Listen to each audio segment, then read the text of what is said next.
बिहार की राजनीति में अब एक ऐसा मोड़ आया है जिसे हम the end of an era या एक युग की समाप्ति कह सकते हैं। पिछले 2 दशकों से बिहार की सत्ता का मतलब सिर्फ एक नाम रहा है, नीतीश कुमार। लेकिन अब खबरें आ रही हैं कि नीतीश बाबू ने पटना के गलियारों को छोड़कर दिल्ली के राजपथ की ओर रुख कर लिया है। उनका राज्यपाल के लिए नामांकन दाखिल करना सिर्फ एक सीट का बदलाव नहीं, बल्कि बिहार की उस पूरी पावर स्ट्रक्चर का बदलाव हो जाना है जिसे हमने और आपने सालों से देखा है। नमस्कार, मैं हूं प्रियांशी श्रीवास्तव और आज हम बिहार की राजनीति में आने वाले इस बदलाव की परतों को खोलेंगे और समझेंगे कि नीतीश कुमार का जाना बिहार की राजनीति पर क्या असर डालेगा और क्या वाकई बीजेपी का वो पुराना सपना यानी कि बिहार में अपना मुख्यमंत्री बनाना अब सच होने वाला है।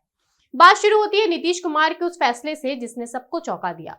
सोशल मीडिया प्लेटफॉर्म एक्स पर उन्होंने जब ये ऐलान किया कि वे राज्यसभा जा रहे हैं तो पटना से लेकर दिल्ली तक कयासों का बाजार गर्म हो गया। नीतीश जी ने कहा कि बिहार की जनता ने उन्हें बहुत प्यार दिया और अब वे राष्ट्रीय स्तर पर काम करना चाहते हैं। लेकिन राजनीति में जो कहा जाता है असल में कहानी अक्सर उसके पीछे छिपी होती है। याद करिए कि 2025 के विधानसभा चुनाव ने बिहार में शक्ति का संतुलन पूरी तरह से बदल दिया था। बीजेपी 79 सीटों के साथ राज्य की सबसे बड़ी पार्टी बनकर उभरी, जबकि नीतीश जी की जेडीयू 85 सीटों पर सिमट कर रह गई। हालांकि गठबंधन के प्रोटोकॉल के तहत नीतीश जी ने 10वीं बार मुख्यमंत्री पद की शपथ तो ली, लेकिन इस बार हवा का रुख बदला हुआ था। बीजेपी के मंत्रियों की संख्या ज्यादा थी और नीतीश बाबू पर वो पुराना प्रशासनिक दबाव साफ देखा जा रहा था। मगर इन सब के बीच एक बहुत बड़ा पेंच है जिसे समझना बहुत जरूरी है। वो है होम मिनिस्ट्री यानी कि गृह मंत्रालय।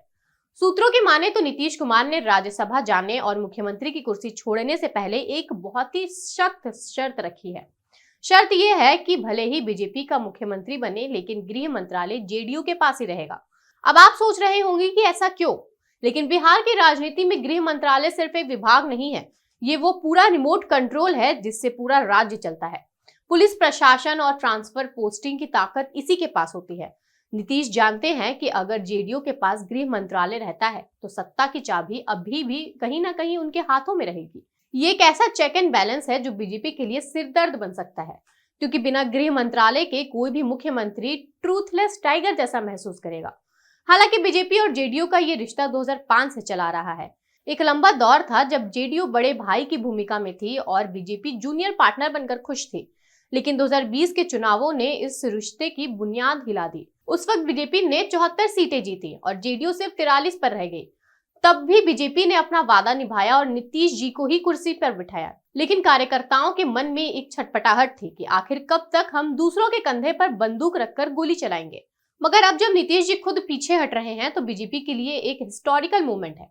बिहार वो इकलौता बड़ा हिंदी भाषी राज्य है जहां बीजेपी ने आज तक अपना मुख्यमंत्री नहीं बनाया। ये उनके लिए वो अधूरा लक्ष्य है जिसने पाने के लिए उन्होंने सालों मेहनत की है। मगर इन सब के बीच इसको भी अनदेखा नहीं किया जा सकता कि बिहार की राजनीति में नीतीश कुमार एक ऐसा नाम है जिन्हें हमेशा याद रखा जाएगा। नीतीश कुमार की राजनीति को समझना किसी पहेली को सुलझाने जैसा है। उनके विरोधी उन्हें पलटू राम कहते हैं, मगर गौर करें तो ये उनकी सर्वाइवल टेक्निक है। उन्होंने जेपी आंदोलन की तपती जमीन से अपनी पहचान बनाई। लालू यादव और नीतीश कुमार समाजवाद के एक ही पाठशाला के छात्र थे, लेकिन जहां लालू जी ने MY समीकरण यानी कि मुस्लिम यादव कार्ड खेला तो वहीं नीतीश जी ने न्याय के साथ विकास का मॉडल पेश किया। उन्होंने बिहार की महिलाओं के रूप में अपना एक ऐसा साइलेंट वोट बैंक तैयार किया जो शोर नहीं मचाता लेकिन बटन सही जगह दबाता है। साइकिल योजना हो या शराबबंदी, इन फैसलों ने नीतीश कुमार को बिहार के घरों की रसोई तक पहुंचा दिया। अब सवाल ये उठता है कि नीतीश बाबू दिल्ली क्यों जा रहे हैं? क्या ये वाकई रिटायरमेंट है? राजनीति को करीब से देखने वाले जानते हैं कि नीतीश कुमार कभी रिटायर नहीं होते, वे बस अपनी भूमिका बदलते हैं। केंद्र की एनडीए सरकार में जेडीयू एक बहुत बड़ी हिस्सा रही है। दिल्ली में नीतीश की मौजूदगी का मतलब यह है कि वे गठबंधन के भीतर अपनी पार्टी के बार्गेनिंग पावर को मजबूत करेंगे। कयास तो यहाँ तक है कि उन्हें आने वाले समय में उपराष्ट्रपति या किसी बड़े राज्य का राज्यपाल बनाया जा सकता है। लेकिन सबसे दिलचस्प बात यह होगी कि बिहार में उनकी गैर मौजूदगी में जेडीयू का क्या होगा। क्या जेडीयू के विधायक एकजुट रहेंगे या बीजेपी धीरे धीरे उन्हें अपने पाले में कर लेगी? ऐसे में अब ये कहना गलत नहीं होगा कि बिहार की राजनीति अब एक ऐसे मुकाम पर है जहां पुरानी पीढ़ी के नेता धीरे धीरे विदा हो रहे हैं। लालू जी पहले ही सक्रिय राजनीति से दूर है और अब नीतीश जी का जाना एक बड़े शून्य को पैदा करता है। बीजेपी के लिए मौका बड़ा तो है लेकिन चुनौती भी कम नहीं है। उन्हें एक ऐसा चेहरा चाहिए जो नीतीश कुमार की उस सुशासन बाबू वाली छवि का मुकाबला कर सके और साथ ही बिहार की जटिल जातीय राजनीति को भी संभाल सके। चिराग पासवान और तेजस्वी यादव जैसे युवा नेता भी अपनी गोटियां बिछा रहे हैं। तेजस्वी के लिए नीतीश का जाना एक सुनहरा मौका हो सकता है, क्योंकि अब वे सीधे बीजेपी से टकराएंगे और बीच में कोई तीसरा ध्रुव नहीं होगा।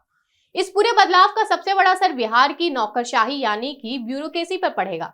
सालों से नीतीश जी के भरोसेमंद अफसर ही राज्य चला रहे थे। अगर बीजेपी का मुख्यमंत्री आता है तो एक बहुत बड़ा प्रशासनिक फेरबदल तय है, लेकिन अगर नीतीश की शर्त के मुताबिक गृह मंत्रालय जेडीयू के पास ही रहता है तो अफसरों के बीच भी एक खींचातान मचेगी कि वे किसकी सुने, मुख्यमंत्री की या गृह मंत्री की। ये सिस्टम के लिए एक बहुत बड़ा टेस्ट होने वाला है। पब्लिक मूड की बात करें तो लोग विकास चाहते हैं, लेकिन बिहार में जाति की जड़ें इतनी गहरी हैं कि कोई भी फैसला बिना जातीय समीकरणों को साधे नहीं लिया जा सकता। अंत में हमें यह समझना होगा कि नीतीश कुमार का राज्यसभा जाना सिर्फ एक व्यक्ति का दिल्ली जाना नहीं, बल्कि बिहार के उस 20 साल पुराने सिस्टम का बदलना है जिसने राज्य को जंगलराज की छवि से बाहर निकाला था। बीजेपी अब अपने दम पर बिहार को नई दिशा देने का दावा कर रही है, लेकिन क्या वे नीतीश के उस समावेशी मॉडल को बरकरार रख पाएगी? बिहार की जनता इसे बहुत ही गौर से देख रही है। ये बदलाव बिहार को विकास की नई ऊंचाइयों पर ले जाएगा या फिर राज्य एक बार फिर अस्थिरता के दौर में फंस जाएगा, ये आने वाला वक्त बताएगा। लेकिन एक बात तो तय है कि नीतीश कुमार ने जाते जाते भी अपनी शर्त के साथ ये साफ कर दिया है कि वे रिटायर जरूर हो रहे हैं पर सरेंडर नहीं कर रहे। बिहार की सियासत का ये नया अध्याय वाकई रोमांचक होने वाला है। दोस्तों, राजनीति संभावनाओं का खेल है और बिहार उसका सबसे बड़ा मैदान है। नीतीश युग का ये ढलना और बीजेपी का उदय बिहार के इतिहास में एक मील का पत्थर साबित होगा। आप क्या सोचते हैं? क्या बीजेपी का मुख्यमंत्री बिहार की तकदीर बदल पाएगा या नीतीश के बिना जेडीयू बिखर जाएगी? और सबसे बड़ी बात, क्या नीतीश की गृह मंत्रालय वाली शर्त बीजेपी को मंजूर होगी? अपनी राय कमेंट सेक्शन में जरूर लिखें और ऐसे ही बड़े मुद्दों पर बात करने के लिए बने रहें हमारे साथ। तब तक के लिए धन्यवाद।